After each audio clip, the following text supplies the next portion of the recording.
지난 시간에 이어 선지자 요나에게 주어진 사명 세 번째 시간입니다. 지난 시간에는 길게 요나서 1장 1절에서 17절까지 읽어드렸습니다. 요나서 1장 1절에서 3절까지는 부르심의 내용이었습니다. 요나서 1장 1절에서 17절까지는 요나의 도피와 여호와의 개입하시는 장면입니다. 요나가 하나님의 낯을 피하려고 한 일과 그 일에 대한 하나님의 개입은 요나서의 상당한 부분을 차지합니다. 이곳의 교훈은 하나님의 뜻을 거역하는 하나님의 종은 하나님의 주권적 손길을 벗어날 수 없다는 것입니다. 요나는 도망하였으나 그것은 하나님의 능력을 더욱 드러나게 하는 기회를 제공하였습니다. 요나서 하면 우선 고래 이야기를 생각하느라고 이 말씀의 참뜻을 모르고 지나는 수가 많습니다. 우선 말씀드리고 싶은 것은 선지자의 사명을 말합니다. 큰 첫 번째, 하나님의 개입이 있습니다. 요나서 1장 4절입니다. 여호와께서 큰 바람을 바다 위에 내리시며 바다 가운데에 큰 폭풍이 일어나 배가 거의 깨지게 된지라. 여호와께서 대풍을 바다 위에 내리시며 요나는 도망하려고 하였으나 하나님은 그의 길을 차단하셨습니다. 요나는 그때의 상황을 폭풍이 대적하여 배가 거의 깨지게 되었다고 전해줍니다. 바다 위에 대풍, 폭풍은 선원들이 두려워하는 바람입니다. 지중해에서 이 바람은 일반적으로 새벽에 배를 사정없이 치는 폭풍입니다. 이 바람의 위력은 배가 거의 깨지게 된 상태를 4절에서 잘 드러납니다. 4절입니다. 여호와께서 큰 바람을 바다 위에 내리시며 바다 가운데 큰 폭풍이 일어나 배가 거의 깨지게 된지라고 하셨습니다. 요나는 그의 뜻대로 하였고 하나님도 그의 뜻대로 하셨습니다. 한마디로 말하자면 요나가 하나님의 명령을 거부하고 살기 좋은 곳으로 도망가는 중에 배에서 어떤 일이 일어났습니까? 배가 파산될 위기에 놓였습니다.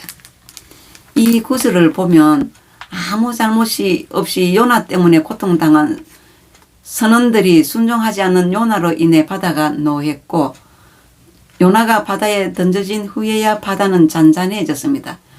요나의 풍랑 이야기는 요나의 이야기가 아니라 오늘날 사명자들에게는 필수 따르는 문제입니다. 사명자는 자기의 원하는 길이 아니라 하나님의 원하시는 길을 가는 것입니다.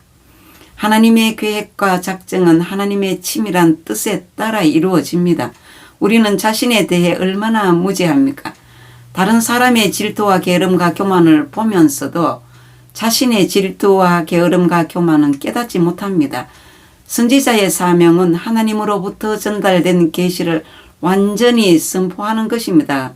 그리고 선지자의 인격은 하나님의 손에 전폭적으로 사로잡혀 있기 때문에 그의 전 삶은 하나님의 주권에 따를 수밖에 없습니다. 선지자 요나는 이러한 선지자의 사명을 무시하고 이방 전도에 대한 하나님의 명령을 거부합니다.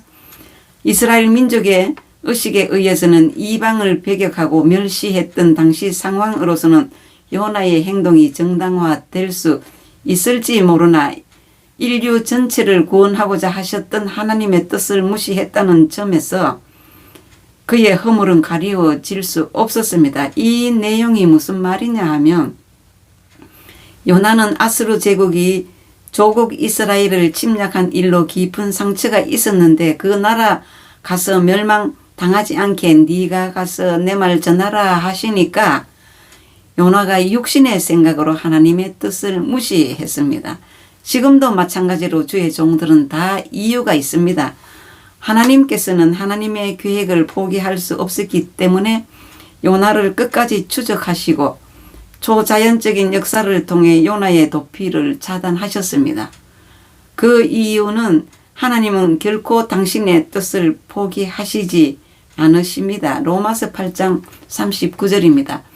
높음이나 깊음이나 다른 어떤 피조물이라도 우리를 우리 주 그리스도 예수 안에 있는 하나님의 사랑에서 끊을 수 없으리라고 하셨습니다. 하나님은 인간에 대해 편견을 갖고 계시지 않으시며 모든 구원을 받기 원하십니다. 인간이 하나님의 눈을 피할 수 있는 장소는 없습니다. 만물의 창조이신 하나님께서 자연의 변화를 주도하십니다. 모든 재난의 궁극적 해결 방법은 하나님이 가지고 계십니다. 믿으십니까? 두 번째, 요나서에는 두 가지 중요한 사건이 있습니다. 하나는 큰 물고기가 요나를 삼켰다는 것과 또 한 가지는 니느웨와 같은 큰 이방의 성읍을 잘 알지도 못하는 한 외국인 전도자에 의하여 단시일에 회개하고 하나님께로 돌아왔다는 것입니다. 니느웨가 어느 방향이냐 하면 예루살렘 지중해로부터 약 400마일 떨어진 티그리스 강 동편에 위치한 곳입니다. 요나가 사흘 동안 걸어야 할 정도로 큰 성읍이었습니다. 니느웨는 메소포타미아 지방 최대의 성읍 중 하나 산헤립에 의해 아스루 제국의 수도가 되었습니다. BC 708년에서 681년까지. 창세기 10장 11절에서 12절에 보면 그가 그 땅에서 아스루로 나간 니느웨와 르호보딜과 갈라와 및 니느웨와 갈라 사이에 레선을 건설하였으니 이는 큰 성읍이라고 기록되어 있습니다. 요나가 여호와의 낯을 피하여 달아난 후 하나님께서는 즉시 역사하기 시작하셨습니다. 하나님께서는 바다에 폭풍을 내리신 것입니다. 바다 속에 던져진 요나는 오히려 하나님의 손에 잡혔던 것입니다.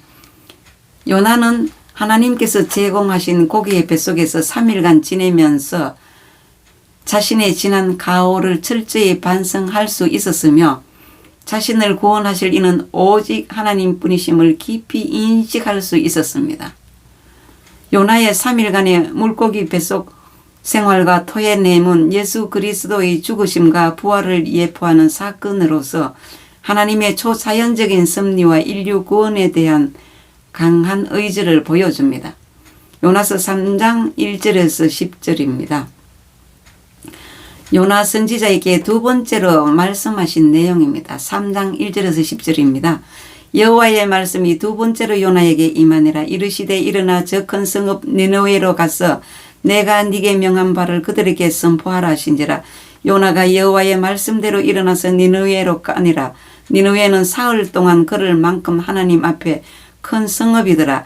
요나가 그 성읍에 들어가서 하루 동안 다니며 외쳐 이르되 40일이 지나면 니느웨가 무너지리라 하였더라.